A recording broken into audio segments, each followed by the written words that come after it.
오직 나의 나 된 것은 하나님의 은혜입니다. 아멘. 아무것도 염려하지 말고 오직 모든 일에 기도와 간구로 너희 구할 것을 감사함으로 하나님께 아뢰라. 그리하면 모든 지각에 뛰어난 하나님의 평강이 그리스도 예수 안에서 너희 마음과 생각을 지키시리라. 아멘. 염려하기보다 기도하여 하나님의 평강이 여러분의 마음과 생각을 온전히 주장하는 이 하루가 되기를 주님의 이름으로 축복합니다. 이 시간 다 함께 사도신경으로 우리의 신앙을 고백합니다. 나는 전능하신 아버지 하나님, 천지의 창조주를 믿습니다. 나는 그의 유일하신 아들 우리 주 예수 그리스도를 믿습니다. 그는 성령으로 잉태되어 동정녀 마리아에게서 나시고 본디오 빌라도에게 고난을 받아 십자가에 못 박혀 죽으시고 장사된 지 사흘 만에 죽은 자 가운데서 다시 살아나셨으며 하늘에 오르시어 전능하신 아버지 하나님 우편에 앉아 계시다가 거기로부터 살아있는 자와 죽은 자를 심판하러 오십니다. 나는 성령을 믿으며 거룩한 공교회와 성도의 교제와 죄를 용서받는 것과 몸의 부활과 영생을 믿습니다. 아멘. 하나님의 말씀은 열왕기상 21장 1절에서 3절 말씀입니다. 그 후에 이 일이 있으리라. 이스라엘 사람 나봇에게 이스라엘의 포도원이 있어 사마리아의 왕 아합의 왕궁에 가깝더니 아합이 나봇에게 말하여 이르되 내 포도원이 내 왕궁 곁에 가까이 있으니 내게 주어 채소밭을 삼게 하라. 내가 그 대신에 그보다 더 아름다운 포도원을 내게 줄 것이요 만일 내가 좋게 여기면 그 값을 돈으로 내게 주리라. 나봇이 아합에게 말하되 내 조상의 유산을 왕에게 주기를 여호와께서 금하실지로다 하니. 아멘. 하나님은 이 세상이 정의와 공의가 강물처럼 흐르는 그런 세상이 되기를 원하십니다. 그러나 악한 자들의 불의로 인해서 재산과 목숨을 잃고 억울함을 당하는 사람들이 있습니다. 그 중에 한 사람이 바로 나봇이죠. 나봇은 조상으로부터 유산으로 받은 포도원을 갖고 있었습니다. 아합 왕은 궁궐 곁에 있는 나봇의 포도원을 갖고 싶어 했습니다. 그런데 나봇은 말씀을 지키려고 아합의 요청을 거절해요. 왜냐하면 율법에 보면 하나님은 땅을 매매하지 말라고 말씀하셨기 때문입니다. 아합이 거절당하자 속이 상하고 궁궐로 돌아와서는 음식도 먹지 않고 소갈이를 합니다. 이를 지켜보던 왕후 이세벨은 왕이 가진 권력으로 빼앗으면 될 것을 왜 소갈이를 하고 있냐며 자기가 문제를 해결하겠다고 나섭니다. 이세벨은 불의한 2명의 증인을 매수해서 나봇이 하나님과 왕을 저주했다고 거짓 증언을 하게 합니다. 이로써 나봇을 죽이고 그 포도원을 빼앗았습니다. 나봇은 말씀을 지키려다 불의한 아합의 꾀로 인해 억울하게 목숨도 잃고 포도원도 빼앗겼습니다. 우리야도 억울한 죽음을 당했습니다. 전쟁에 참전하고 있던 중에 다윗은 우리야의 아내를 불러서 동침하여 임신을 시킵니다.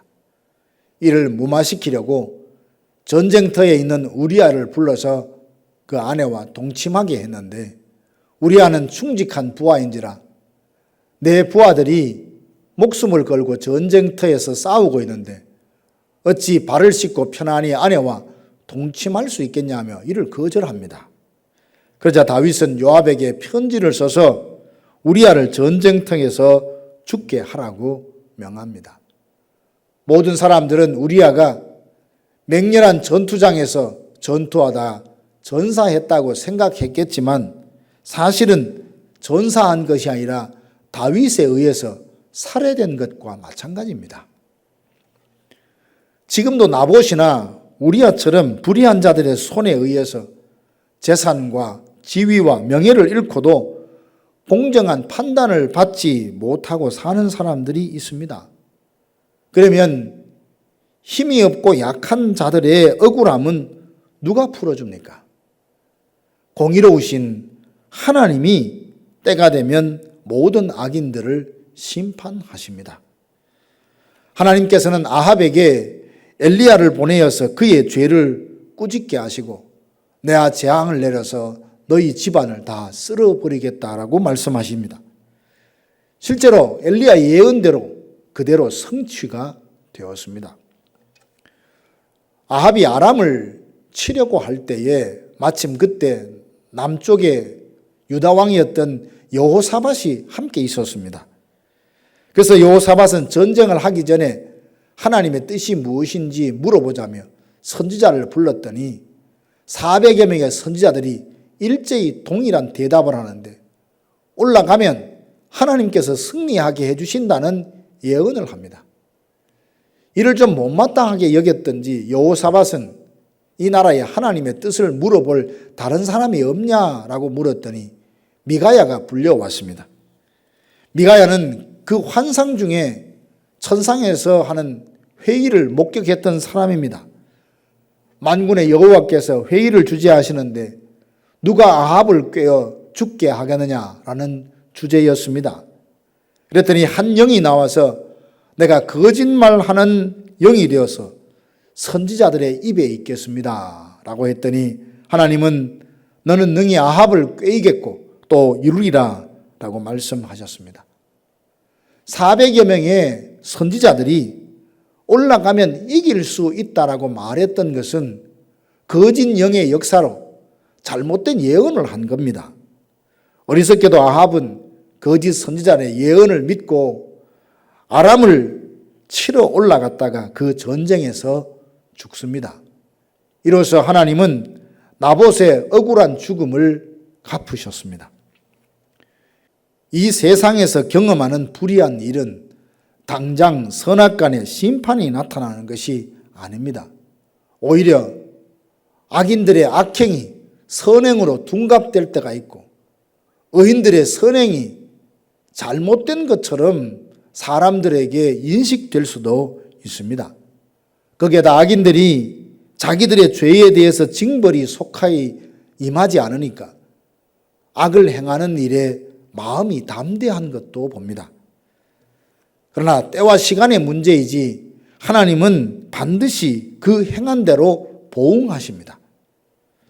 우리는 아합이 나봇의 포도원을 갈취하는 과정과 또 그 결과를 보면서 하나님이 어떤 분인지 알 수 있습니다.